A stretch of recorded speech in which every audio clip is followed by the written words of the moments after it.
friends! Thank you for sending all your questions. Keep sending them. But in the meantime, I have one question to answer.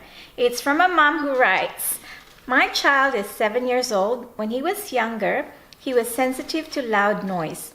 When there's a loud noise, sometimes he will cry. At that time, we didn't know he had sensory issues, but he grew out of it. However, he has social anxiety. He only has 1 to 2 friends at school and doesn't like to socialize that much. If I'm late to pick him up at school, even just a few minutes, he will cry, although there are many friends with him still. I feel maybe he doesn't like a situation where he had to initiate interactions. Is this related? How do I help him? Okay, you're asking whether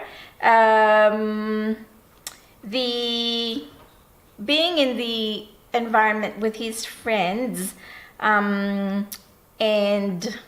having a social anxiety affects his ability to initiate interactions.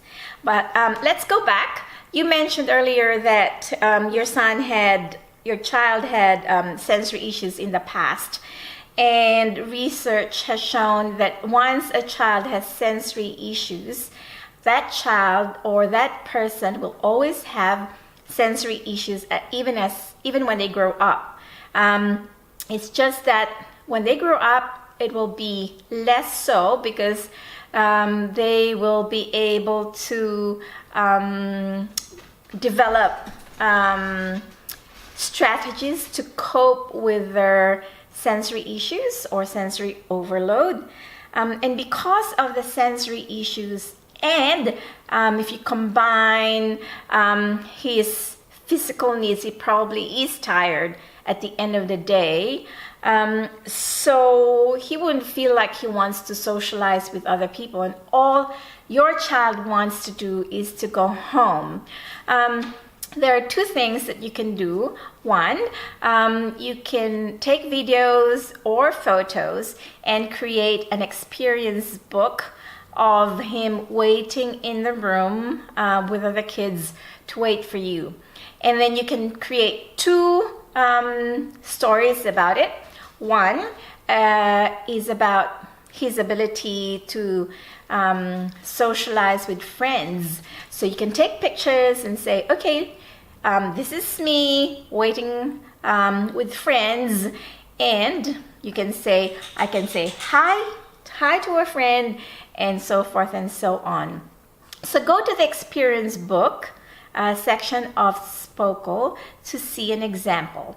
Another thing that you could write about his experience is about waiting for you, and that's because you want him to feel safe, that even if you're late, you will come for him. So here's an example of something I have written that you can write about, and you can take pictures to match the words, or you can even write your own words. And the title of this one is Home Time. I sit with friends to wait for mom. Sometimes mom comes quickly. Sometimes mom comes a little later. But it doesn't matter. I can read a book or play with a favorite toy because I know mom always comes. And when she does, she gives me a big hug and tells me she loves me. Okay, bye for now.